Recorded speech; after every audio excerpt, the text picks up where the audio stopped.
elongating the spine, finding balance to the asymmetrical load on the muscles. We'll have a set of tight muscles and a set of weak muscles, and we're needing to find some symmetry and balance to the system. So the Schroth exercises are very asymmetrical to redistribute that loading, but breathing is a huge part of it.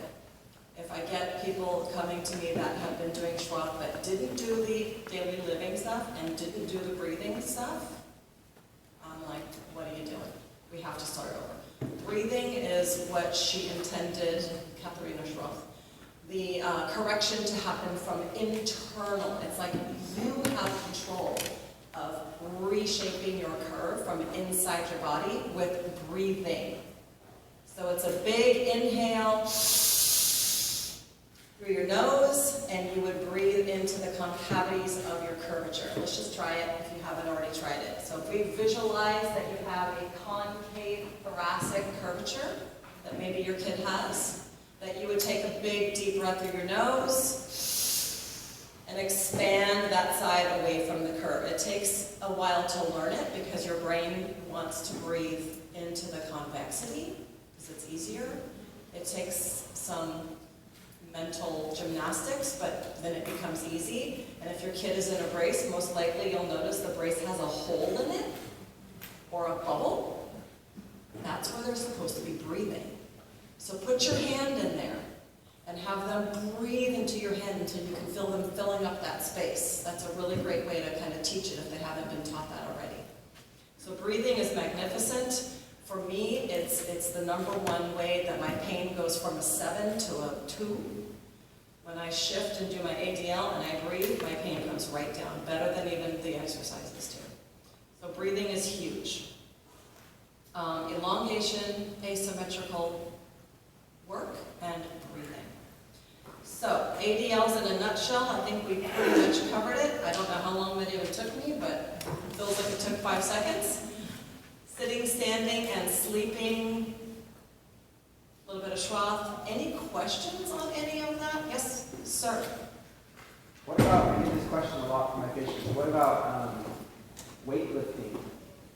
Weightlifting, okay. And I love this. Tennis Yeah. and golf.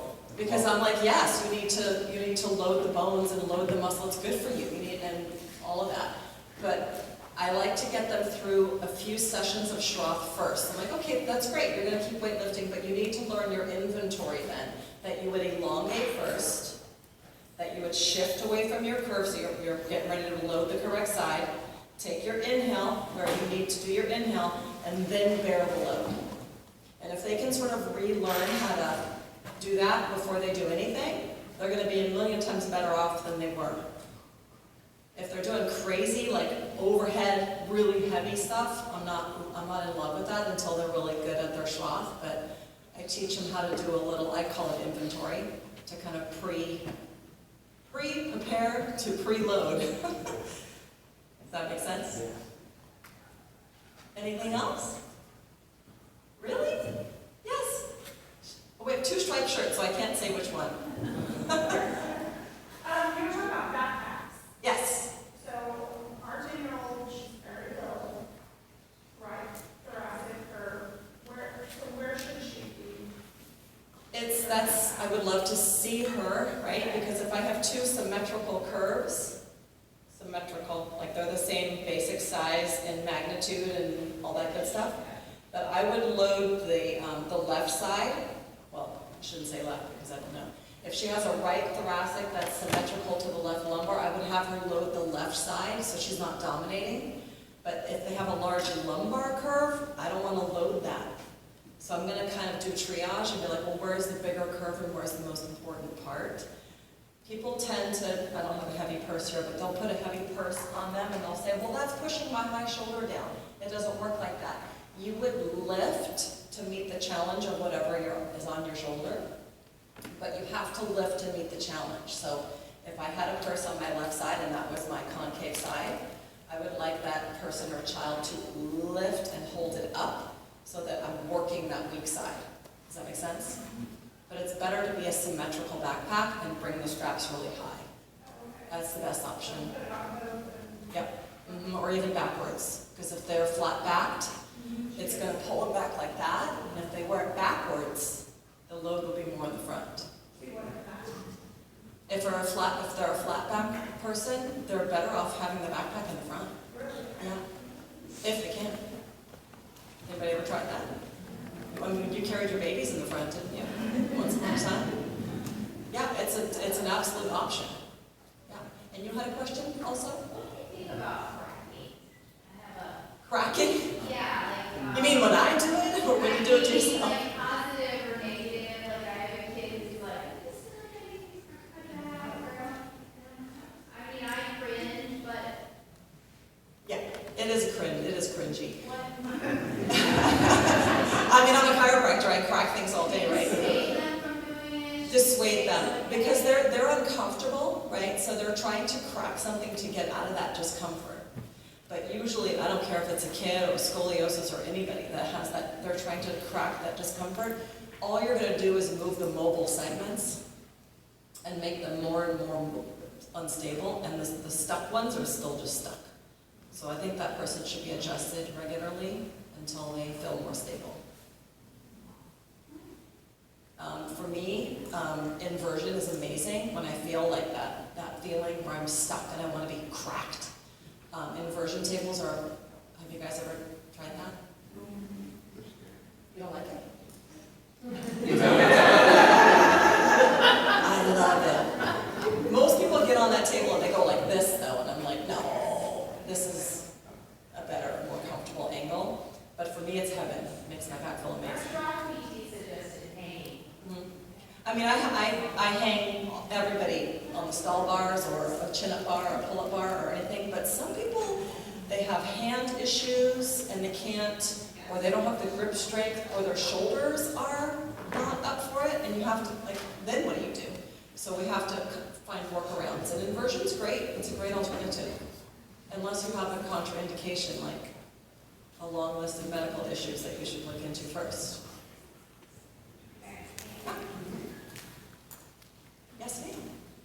So I brought Schroth up to my daughter's orthopedic surgeon, and he said with the specific brace that she is in, he has had such amazing success with his devices, that he hasn't seen any added benefit of adding Schroth to the lifestyle routine. So he was like, you do it, you don't need to do it. I hear that all the time, like every day. The brace is pushing bone. Your muscles did not get the memo necessarily. So if I'm just pushing bones all day and then I just take it off, the muscles didn't catch up. So Schroth and bracing, if you read the research, was really boring, is the best combination to give you the muscle reintegration or rebalancing combined with the bracing is going to get you the best result, because the brace has to come off at some point, and there has to be something that's going to hold that. I mean, you wouldn't just take braces off your teeth. You wear a retainer, you take your time. Yeah. So you would just use Schroth as the retainer? Okay. I mean, I'm still doing it, and I'm Yeah. like, way over 50, so I'm still doing that. I saw another hand. Yes, ma'am. Swimming. Swimming is amazing, right? Zero gravity, resistance everywhere, no asymmetrical loading. I mean, that's probably the best choice. Swimming would be swimming and walking. You can't go wrong. Well, I guess you could go wrong with walking. Tennis. Tennis is pretty good. It can be very one-sided, but then again, there's the other side of tennis. If a kid is an avid tennis player, again, I'm not going to take that away from them. And it's a lot of side-to-side movement. It's not a lot of super high impact. I'm not really mad at tennis. I'm not mad at really anything that they love and that's going to keep them healthy. Yeah. What about Archery, that's going to be difficult. Because it's very unilateral, rotational, repetitive on one side. And it could be right into their curve. That's tough. I know, right? I only have one kid that plays violin, and I can't quite figure that out. But archery would be pretty rotational. They don't switch sides, do they? I don't think you can, no. Yeah, I'm sorry, I don't love archery. Yes? What's the best way to find a strong therapist in your area? They are hard to find. They're little unicorns sprinkled throughout the country. There are some databases where you can do research. There are some great resources in the book that was handed out to you in your, what is she called? The Higgy Khan resources book.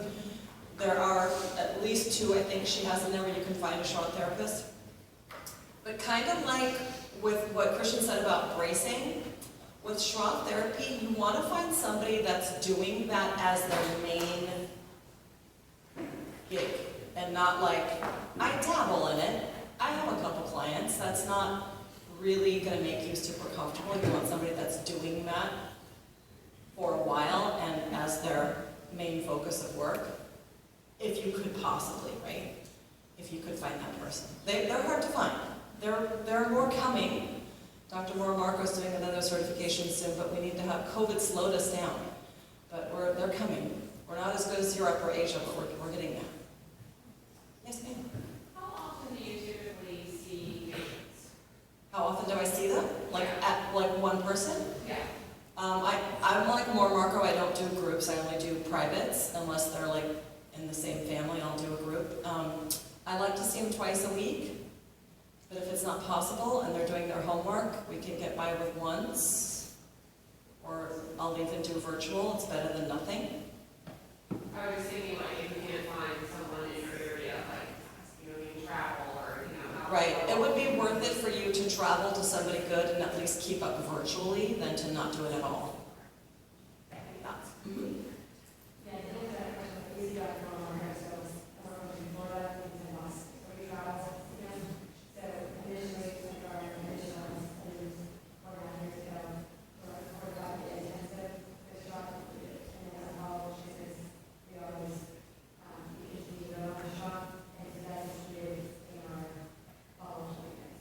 But otherwise, it's a great way to do it, like the intensive thing. But it's, the two works, so I work so well in Amazing, right?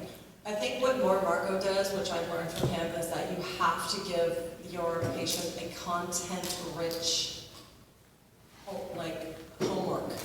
You can't just say, okay, these exercises, go home and I hope you remember them.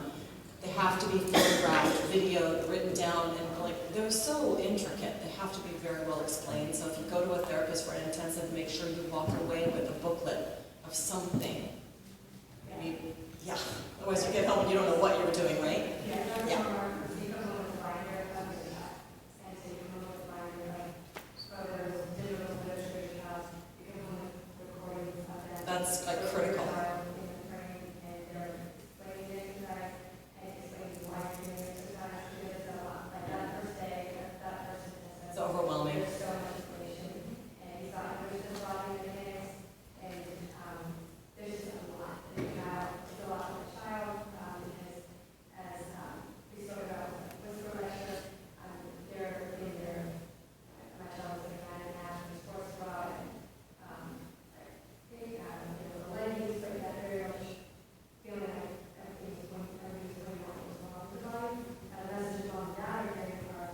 You're doing great, you can do this, and you got this, but the messages on that is very hard. This is what's wrong with the body. And we're all dressed, and she's in the top. And so we're looking at the body and stuff like that. But it's very, again, it's like dimensionalizing. The team has, I mean, all throughout the day, so we're about taking that mind, body, spirit. It's a very family-friendly environment, and folks are at very private, and they're very conscious of the kids and the community, so it's not family-oriented, but still think about it as a process. Yeah, and you know your kid. Like, you know your kid if they're going to be sensitive, or they're like, whatever. You'll know. So I'm going to wrap it up and give it to this lovely lady. And then we're going to hang out later and do question and answer this afternoon if you want to.